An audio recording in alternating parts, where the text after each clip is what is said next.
I will not be supporting this. And although I did support the Alder Aaron's amendment, because I think we should move not only that 170,000, but the entire 750,000 over into the contingent reserve to spend it on more violence prevention activities in the community and mental health. I wrote a blog post last night. I sent it out, and I'm not going to read the whole thing. But what my position comes down to is this, and like I said in the Taco Bell issue, we as a council are responsible for looking at the entire community and making decisions that create health and safety for our residents. And that means when a specific department comes to us, yes, we consider their requests. We consider all of the information they give us, because we can only consider the information they give us. We can't consider information they don't give us because it's not there. And we weigh that against our priorities and all of the other functions of our city government that we have budgetary control over. And I would hope that we would do that in a fair manner and that we would treat every department equally. And historically, this hasn't seemed to have been the case, given the record of just constant increase in funding of staffing of MPD over the years and unconstant funding of other departments over the years. So I would have wished that in making this decision, we apply the same strict standards that we applied to Felicia Davis and Will Green for their applications for small amounts of grant money to do violence prevention efforts in the community. But we're not demanding that kind of data from MPD tonight. We're not demanding that. And the OIR report tells us that even if we had, they wouldn't be able to produce it. We don't know how effective, and we just heard Assistant Chief Wall say that measuring effectiveness, that they find it very, very, very difficult to do. That doesn't mean it can't happen, and that doesn't mean it can't be improved. But we don't know that the cause for officer burnout is not enough staffing. We just don't know that. We can hear people say that that's the cause and assert that, but we don't know that. We can hear members of the department say that they made certain decisions, but we don't know the effectiveness of those. And I think we demand a lot more of other departments and of community members who want to do grassroots work in the community than we're demanding of MPD tonight. But I mean, before, in my conclusion of my blog post, I said there are 6 things that I need to see addressed before I could vote for more budget authority for increased staffing in the MPD. And these issues are a lack of a consistent and objectively verifiable reason for more staff. There is no objectively verifiable reason that they have given us for more staff. There are assertions and there are anecdotes, but nothing that we can look at data and say, yes, this is a solid reason. The lack of data and analysis about the effectiveness of the current staffing model. We have no idea. We are completely in the dark about that. And as MPD embarks on a strategic planning initiative in this next year, and as Alder DeMar pointed out, the issue about Midtown that's not even online yet, that we don't even know how that is going to change the effectiveness of the rest of the MPD operations. We need time to do that, and we need time and the opportunity for engagement with MPD to talk about really legitimate policy issues that impact staffing. For example, We have mental health officers. We have officers doing mentoring. It's a legitimate policy question to ask, do we need officers with guns doing those services, or can we use our funds to fund other people in the community to do those?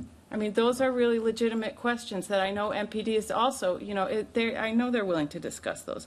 And we need to discuss those, and discuss those in the context of this strategic planning initiative.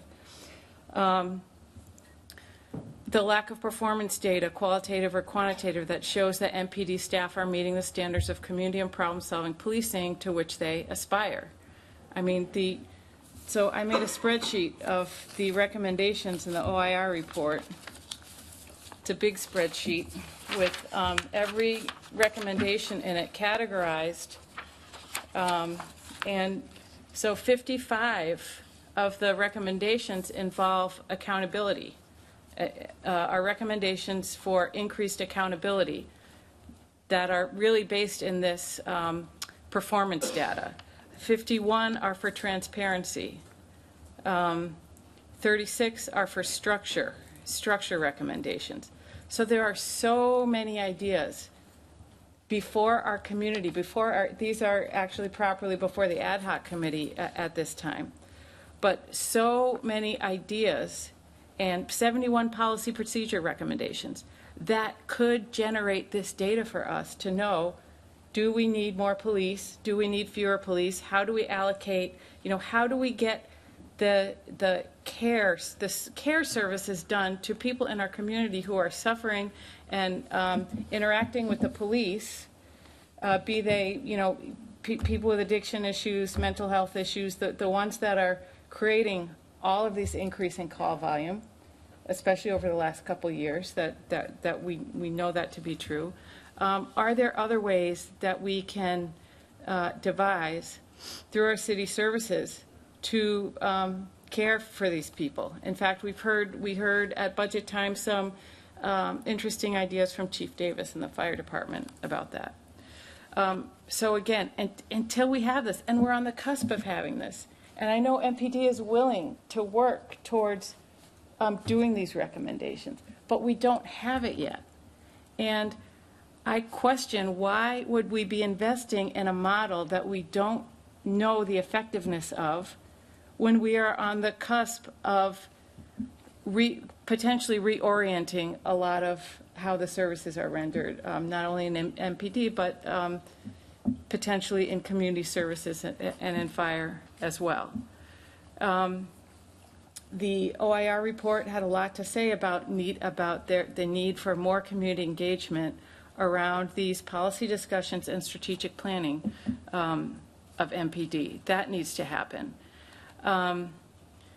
And historically around these staffing and budgeting and the OIR report funding issue, the combative attitude of Chief Koval towards us has really hindered our ability to work productively through some of these issues that I know we all do want to work with. But that attitude has been, in my opinion, has showed poor leadership to the community and to his department, and has really brought a lot of unnecessary conflict and derailed what otherwise could have been more productive discussions going on.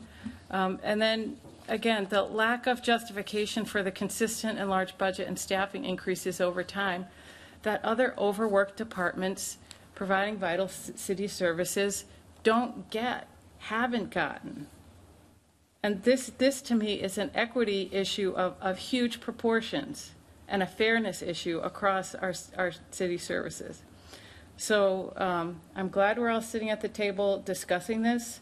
I think this particular proposal needs to be put on the back burner, and until we really work through some of these recommendations, and until we really get into the details of how much, we were talking about 50-50 reactive proactive policing, but how much of our police staff do we want doing community policing, and how many do we want doing just traditional policing? And maybe we want them doing more. but and that would require more personnel.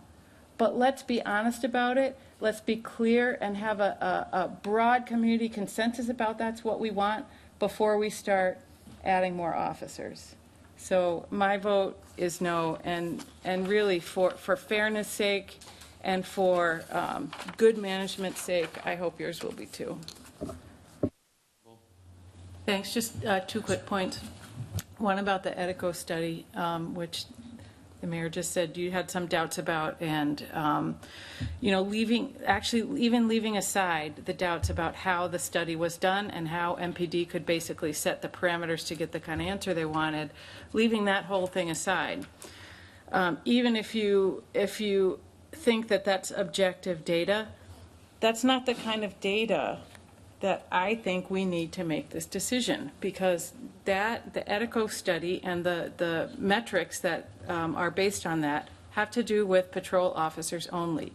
What we need to know about is how the decisions are made, to how and why decisions are made, to, as Alder Carter said, take away from the bread and butter, beef up the rest of the department, and then claim that because of the Edico study ratios, we don't have enough cops.